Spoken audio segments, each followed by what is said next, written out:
Switzerland built a country through the Alps. Switzerland looks almost too beautiful to be real.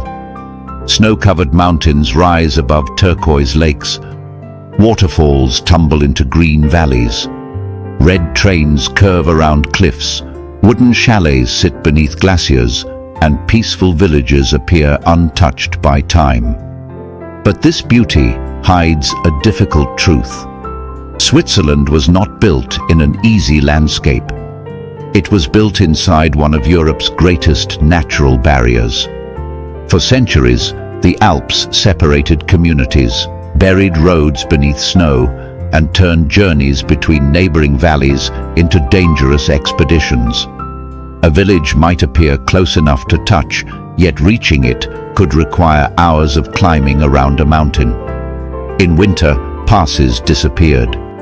Avalanches thundered down the slopes. Storms arrived without warning, and entire communities could be cut off from the outside world. Yet Switzerland did something extraordinary.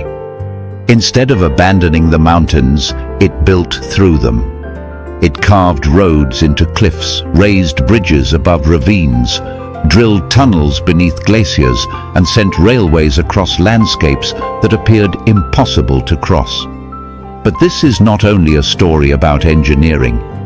It is the story of how a collection of isolated valleys became one connected country, and how the very mountains that once divided Switzerland eventually became the source of its identity, prosperity, and breathtaking beauty.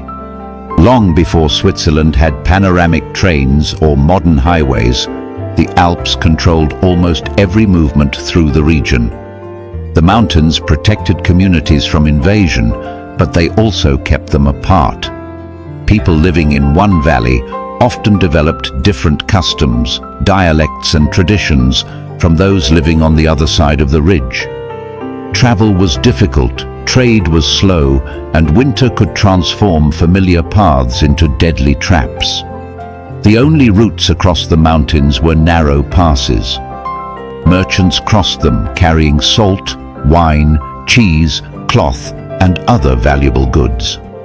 Pack animals climbed steep stone paths, while travelers moved beneath towering cliffs, listening for the sound they feared most, the deep crack of moving snow. A single avalanche could erase a road in seconds. A sudden storm could make every landmark disappear. And beneath the snow were ravines, unstable rocks and rivers swollen by melting ice. Crossing the Alps was not simply a journey. It was a gamble. Yet these dangerous routes were also Switzerland's greatest opportunity. The country stood between northern and southern Europe. Beyond the mountains lay the trading centers of Germany and the Italian states. Anyone who could create reliable routes through the Alps could turn an isolated mountain region into a vital European crossroads. Among these routes, one became especially important: the Gotthard Pass. The approach to the pass was guarded by a seemingly impassable obstacle, the narrow Schollenen Gorge. Here, the Reuss River crashed violently between steep walls of rock. There was almost no space for a road, and the cliffs offered little room for travelers or animals. According to legend, the gorge was so difficult to cross that the people believed only the devil could build a bridge across it. The story tells of a bargain, a bridge, and an attempt to trick the devil. But behind the legend lies something more important. The bridge through the gorge transformed movement across the Central Alps. It opened a route towards the Gotthard and helped connect regions north of the mountains with the valleys of Ticino and the lands beyond. It was an early example of the idea that would shape Switzerland for centuries. When the landscape blocks the way, redesign the journey. Over time, stone paths became roads. Simple bridges were strengthened. Shelters appeared along dangerous routes. Travelers began moving through the mountains in greater numbers. But crossing the Gotthard remained slow, exhausting, and heavily dependent on the weather. During winter, deep snow could close the pass completely. Even in warmer months, fog, rockfalls and storms made the journey uncertain. Then came a machine that would change Switzerland forever: the railway. By the 19th century, trains were transforming Europe. Cities were being connected faster than ever before. Goods that once took days to move could now travel in hours. But Switzerland faced an enormous problem. Ordinary railway lines worked best across relatively flat land. The Alps offered almost none. A locomotive could not simply climb a mountain like a horse. Steel wheels needed gentle slopes. Tight curves reduced speed. Ice, snow, and falling rocks threatened the tracks. To connect the country by rail, Switzerland would need to build a railway unlike almost anything the world had seen. The boldest proposal was to cut directly through the Gotthard Massif, not over it, through it. The idea sounded almost impossible. Engineers planned a tunnel approximately 15 kilometers long beneath the mountain. Workers would drill from opposite sides, deep inside the rock, with limited machinery and none of the modern technology available today. There would be no satellite positioning, no computer-guided tunnel boring machines, no instant communication between the two ends. Surveyors had to calculate the direction with extraordinary precision. A small mistake at the beginning could become a huge error kilometers inside the mountain. And even if the two tunnels met, no one truly knew what conditions workers would encounter underground. Construction began in the 1870s. Thousands of laborers entered the mountain. Many were migrants, including large numbers of Italian workers seeking wages in dangerous and unforgiving conditions. Inside the tunnel, the romantic image of Switzerland disappeared. There were no peaceful lakes or green meadows. There was darkness, heat, dust, explosives, water pouring through cracks, and the constant fear that the rock above could collapse. Workers drilled holes into the mountain, packed them with explosives, and moved back before the blast. Smoke and shattered stone filled the tunnel. The debris had to be removed before drilling could begin again. Progress was measured not in kilometers, but in meters. The deeper they traveled, the worse the conditions became. Temperatures rose. Ventilation was poor. Machinery was unreliable. Workers suffered injuries and disease, and many lost their lives during the project. The mountain was not simply a wall waiting to be opened. It was unpredictable. Some sections were strong. Others fractured under pressure. Water entered without warning. Every new explosion revealed a part of the mountain no human being had ever seen, and every new section carried the possibility of disaster. But the workers continued. From the north, one tunnel advanced. From the south, another moved towards it. For years, the two teams drilled through darkness, trusting measurements made above ground. Then, in 1880, the two sides met. The alignment was remarkably accurate.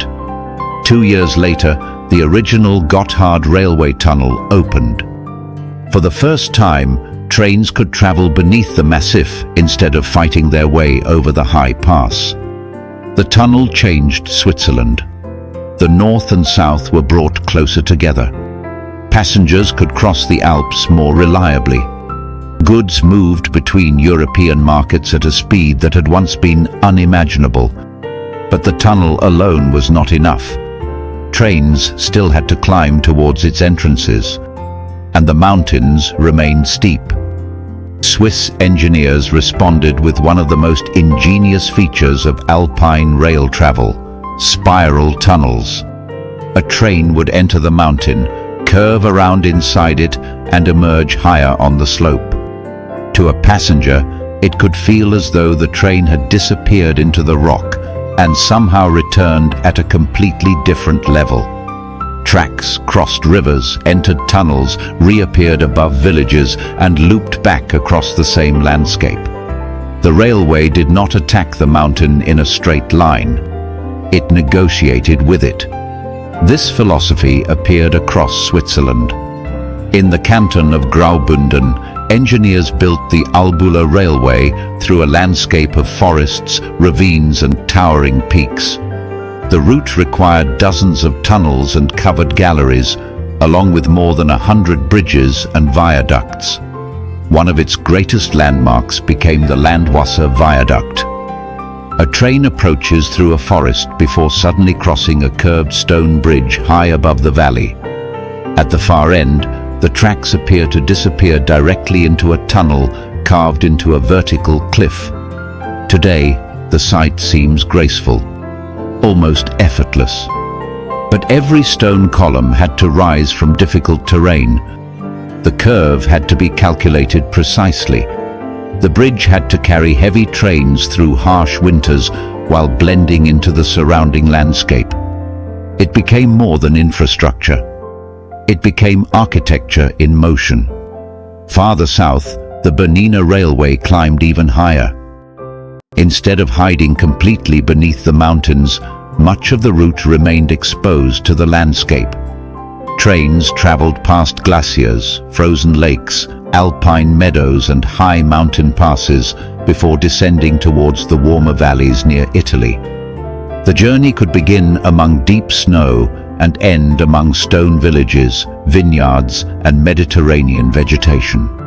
One railway seemed to cross several climates and several versions of Switzerland in only a few hours. Yet beauty did not remove the danger. Railways in the Alps faced avalanches, rockfalls, and extreme cold. Snow could cover the tracks faster than workers could clear it. Ice could damage equipment. Falling rocks could strike with little warning. Switzerland built protective galleries over vulnerable railway sections. These stone and concrete shelters allowed avalanches to pass over the route instead of burying it. Snow fences were placed on slopes. Forests were protected because their roots helped stabilize the earth and their trees slowed moving snow. Observation stations studied weather and avalanche conditions. The mountain was no longer treated only as an enemy. It became something to be studied, measured, and understood. The same transformation happened on Switzerland's roads. Mountain passes that had once been narrow trails became extraordinary routes carved through rock and rising through dramatic curves. The Gotthard Pass wound between glaciers and deep valleys. The Grimsel Pass crossed a rugged landscape of granite, reservoirs, and high peaks. The Great St. Bernard connected Switzerland with Italy through a route used since ancient times. Modern travelers see these roads as scenic adventures, but their beauty is a result of constant work. Retaining walls hold back slopes. Tunnels bypass unstable cliffs. Bridges cross rivers fed by melting snow. Winter closures, maintenance crews, and monitoring systems remind everyone that the mountains remain in control. Switzerland could improve the routes. It could never make the Alps harmless. As transport became easier, mountain communities changed. Villages that had once been isolated became accessible to visitors. Places such as Zermatt, St. Moritz, Interlaken, Grindelwald, and Lauterbrunnen began attracting travelers who came not simply to cross the Alps, but to experience them. The same landscape that had once frightened outsiders now fascinated them. Tourists arrived to see waterfalls dropping from cliffs, glaciers shining beneath the sun, and peaks such as the Matterhorn rising above the valleys. Hotels appeared. Mountain railways climbed towards high viewpoints. Funiculars carried passengers up steep slopes. Cable cars reached places that had once required hours of difficult hiking. Engineering did not merely connect Switzerland internally, It revealed Switzerland to the world. But the country's expansion into the Alps also raised a difficult question. How much access was too much? Roads, tunnels, ski resorts and railways brought prosperity, but they also transformed fragile landscapes. Glaciers retreated. Habitats faced pressure. Traffic increased through narrow valleys. Switzerland had to balance two powerful ambitions, connecting the country and protecting the beauty that made it extraordinary. In many places, rail became part of the answer. Instead of relying only on roads, Switzerland developed an intensely used public transport system connecting major cities, small towns, and mountain communities. A traveler could move from an urban station to a regional train, then onto a narrow-gauge mountain railway, a funicular, or a cable car. The journey became a network rather than a single route. Yet even after more than a century of Alpine railway construction, Switzerland was not finished with the Gotthard. The original railway had transformed European travel, but its mountain route still required trains to climb steep gradients and follow long curves. Freight trains sometimes needed additional locomotives. The solution was even more ambitious than the first tunnel. Switzerland would drill a new route deep beneath the Alps at a much lower elevation, the Gotthard Base Tunnel. This time, the tunnel would stretch for approximately 57 kilometers. It would pass beneath as much as 2,300 meters of rock. Construction took 17 years. Gigantic tunnel-boring machines cut through the mountain. Separate tubes were built for trains traveling in opposite directions. Cross passages, ventilation systems, emergency stations, and kilometers of technical infrastructure were created underground. But modern machinery did not eliminate uncertainty. Engineers encountered different layers of rock, enormous pressure, and high temperatures. The scale was difficult to imagine.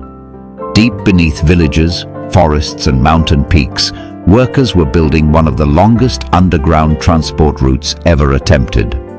As before, teams drilled from different directions. And as before, everything depended on precision.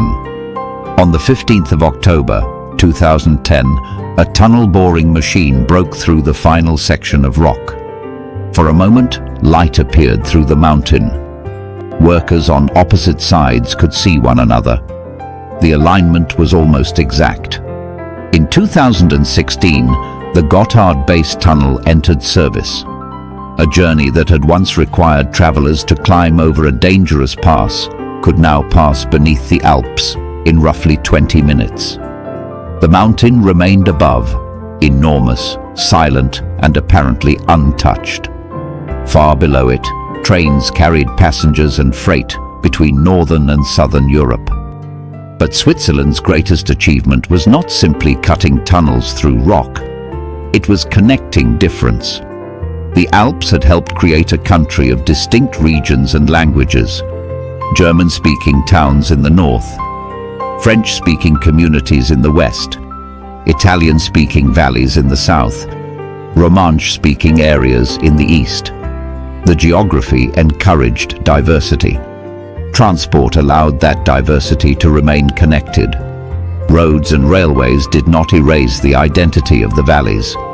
They allowed these communities to become part of a shared national system without losing everything that made them different. That may be Switzerland's real secret. It did not build a country by flattening its mountains. It built one by finding a path between them. Today, a train can leave Zurich, move beside quiet lakes, cross green farmland, and approach the Alps. The mountains grow larger. The valley narrows. The train enters darkness. Minutes later, it emerges into another landscape. Palm trees may appear near lakes in Ticino. Stone villages cling to slopes. Sunlight falls differently on the southern side of the mountains. Elsewhere, a red train crosses the Landwasser Viaduct, disappears into the cliff and continues towards the glaciers. A cable car rises above Zermatt as the Matterhorn dominates the horizon. Boats move silently across Lake Lucerne. Waterfalls drop into Lauterbrunnen Valley. And beside these magnificent landscapes are tunnels, bridges, galleries, dams and railway lines, often so carefully placed that they appear to belong there. But they were never inevitable. Every route began with a barrier. Every tunnel began with solid rock. Every bridge began with empty space. And every connection required someone to believe that the mountain could be crossed. Switzerland did not become extraordinary despite the Alps. It became extraordinary because of the challenge they created. The mountains forced the country to value precision, cooperation, and long-term planning. They encouraged communities to build routes not only for themselves, but for generations that would follow. The Alps protected Switzerland. They divided it. They tested it. And eventually, they helped define it. So, when we look at Switzerland today, we see more than beautiful scenery. We see a country created through persistence. A country where trains climb towards glaciers, roads curl above turquoise lakes, and tunnels carry entire railway lines beneath mountains. The landscape still appears impossible.